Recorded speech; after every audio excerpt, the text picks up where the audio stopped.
मेरा नाम डॉक्टर धर्मेंद्र निर्वाण है। मैं यहाँ आपके शहर अजमेर में क्षेत्रपाल हॉस्पिटल में जनरल लैप्रोस्कोपिक और लेज़र सर्जन के रूप में कार्यरत हूँ।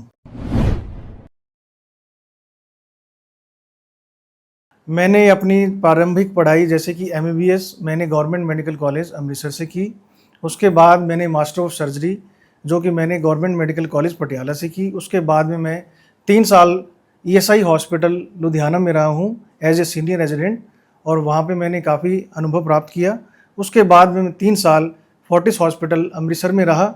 In department of general surgery and GI surgery department में मैं एज ए सर्जन के रूप में कार्यरत था। उसके बाद में मैंने मिनिमल असेस सर्जरी में फेलोशिप भी की है। हमारे यहाँ पर लगभग हर प्रकार की सर्जरी की जाती है, जैसे कि थायराइड की गांठ होगी, थायराइड के कैंसर हो गए, ब्रेस्ट की गांठ हो गई, ब्रेस्ट के कैंसर हो गए, और जैसे कि पुरुषों में स्तन का बढ़ जाना, और वहाँ पे महिलाओं में जैसे कि ब्रेस्ट में पेन रहना, वहाँ पे पस का डिस्चार्ज होना, निपल डिस्चार्ज होना और अन्य समस्याएं, और जैसे कि पेट की रोग, जैसे कि मेन इसमें हम बात करेंगे कि पित्त की पथरी हो गई और अपेंडिक्स की सोजिश हो गई और आंत की रुकावट होगी जैसे, और आंत की रुकावट के साथ आंत का फट जाना और आंत की गांठ भी हो सकती है जैसे कैंसर, और मल द्वार के रोग जैसे कि जिसमें हम फिशर जिसको हम संग्रहणी बोलते हैं, फिस्टुला जिसको हम भगंदर का फोड़ा बोलते हैं,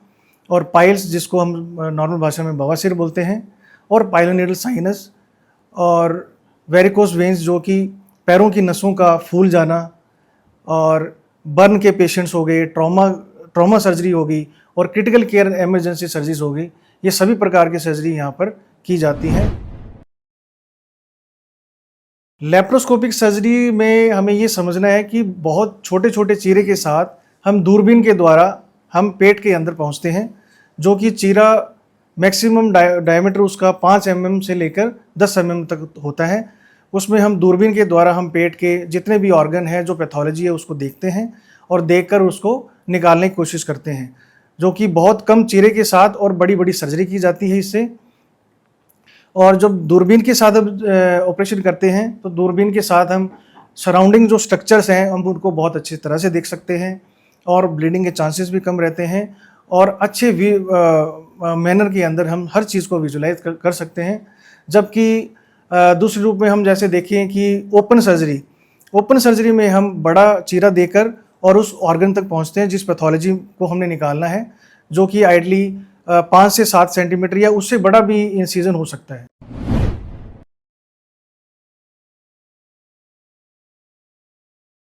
लेप्रोस्कोपिक सर्जरी जैसे कि मैंने आपको बताया कि बहुत छोटे छोटे चीरे के साथ हम दूरबीन के द्वारा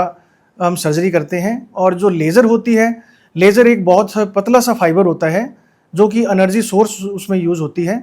और वो पतला फाइबर बिना कट के साथ, जैसे लेप्रोस्कोपी में आधा सेंटीमीटर या 10 mm का इंसिजन लगता है,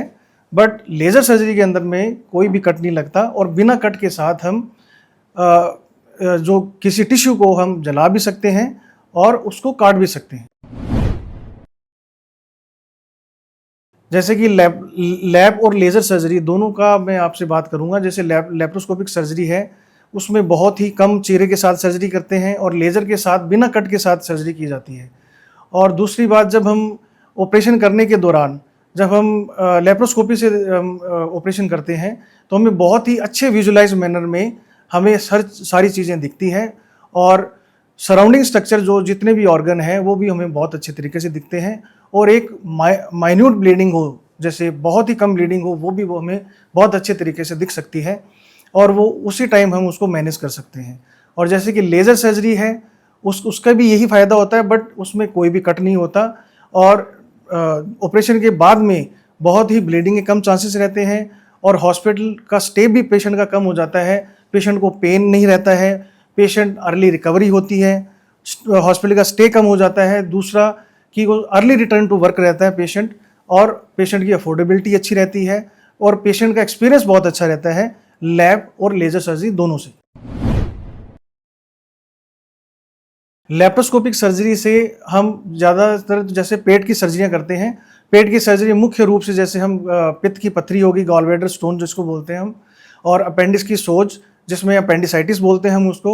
और जैसे आंत की रुकावट हो गई और आंत का फट जाना जिसमें, और मुख्य रूप से जैसे हम हर्निया की सर्जरी की बात करेंगे जिसमें हर्निया की पेट के हर्निया हो गए और नलों की हर्निया हो गए, और जब ऑपरेशन हो जाते हैं जैसे ओपन सर्जरी करते हैं हम, तो उसके बाद में हर्निया बनने के चांसेस बहुत ज़्यादा रहते हैं जिसको हम इंसिजनल हर्निया बोलते हैं। तो वो भी हम दूरबीन के द्वारा बहुत अच्छी तरह से कर सकते हैं।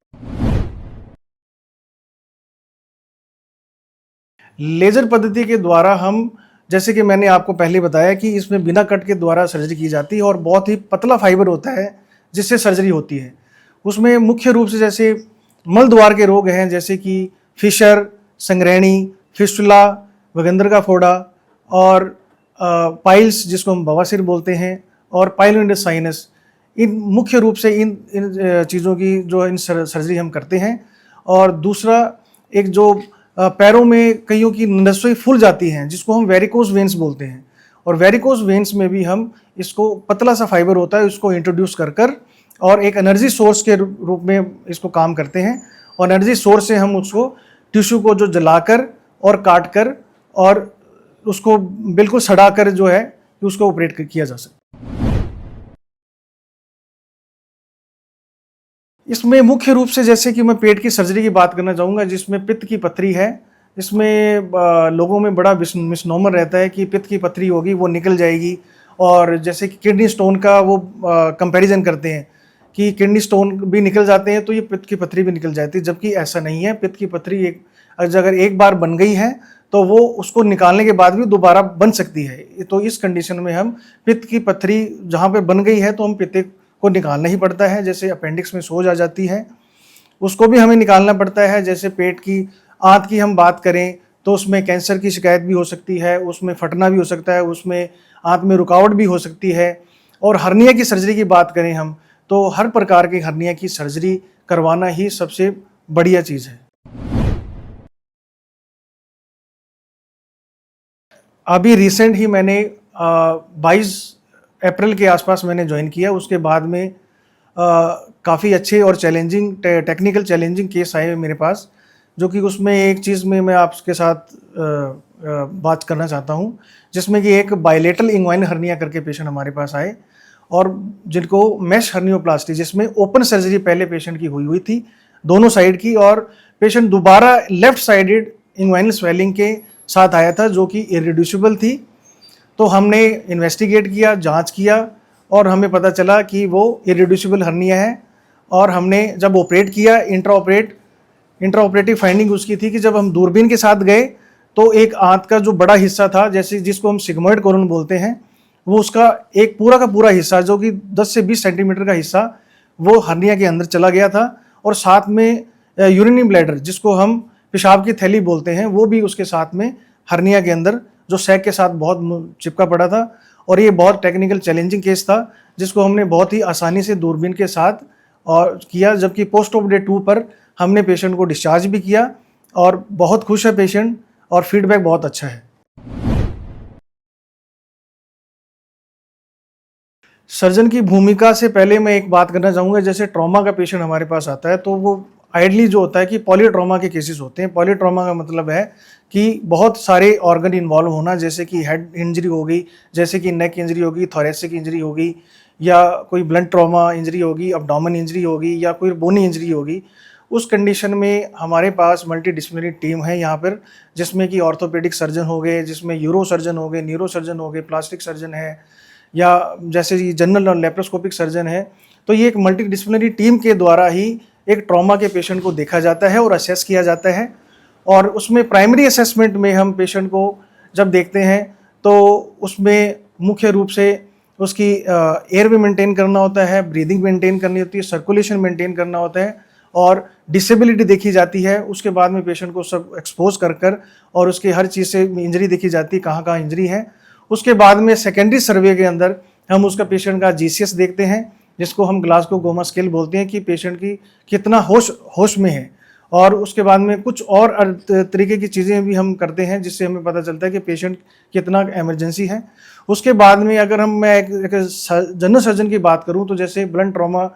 हो गया या पेनिट्रेटिंग अब्डोमिनल इंजरी हो गई, तो उस कंडीशन में हम पेशेंट का पहले स्टेटस देखते हैं कि पेशेंट वाइटली स्टेबल है या नॉन स्टेबल है। अगर पेशेंट वाइटली स्टेबल है, उस कंडीशन में अगर ब्लंट ट्रॉमा है या पेनिट्रेटिंग ट्रॉमा है, तो हम पेशेंट को पहले सीटी स्कैन के साथ हम जाना चाहते हैं, और सीटी स्कैन में और भी अदर हायर मॉडलिटी जो होती हैं, हम उसके द्वारा अंदर की जो जांच करते हैं और प्रॉपर उसका ट्रीटमेंट करते हैं। और दूसरा, अगर मान लो पेशेंट वाइटल स्टेबल नहीं है और पेशेंट का जीसीएस ठीक नहीं है, तो इमरजेंसी हम क्या करते हैं, ई फास्ट करते हैं, जिसको हम फास्ट फोकस असेसमेंट सोनोग्राफी बोलते हैं, जिसमें हम कि पेट में जैसे कि एयर कितनी है या पेट में कितना पानी भरा है या ब्लड भरा है, वो फटाफट हम देखकर और पेशेंट को इमरजेंसी हम शिफ्ट करते हैं ओटी के अंदर, और इमरजेंसी लेप्रोटमी जिसको बोलते हैं, हम पेट को खोला जाता है और सारी चीज़ें देखी जाती है, जो कि इमरजेंसी में करना बहुत ज़रूरी होता है। और उसमें मुख्य रूप से हम जैसे डैमेज कंट्रोल सर्जरी करते हैं कि जितना डैमेज हुआ है उसको रोककर और पेशेंट को थोड़ा स्टेबल करके उसको आईसीयू में शिफ्ट किया जाता है। उसके बाद में पेशेंट को फिर दोबारा स्टेबल कर आईसीयू में और रिससिटेट कर उसको प्रॉपर रूप से स्टेबल करके उसके बाद में फाइनल जो उसका ट्रीटमेंट होता है वो किया जाता है। क्षेत्रपाल हॉस्पिटल में मैं यहाँ पर मंडे टू सैटरडे 10 से 5 में उपलब्ध हूँ यहाँ पर, और आप कभी भी आकर बातचीत कर सकते हैं और अपनी जो भी प्रॉब्लम है उसका निदान पा सकते हैं।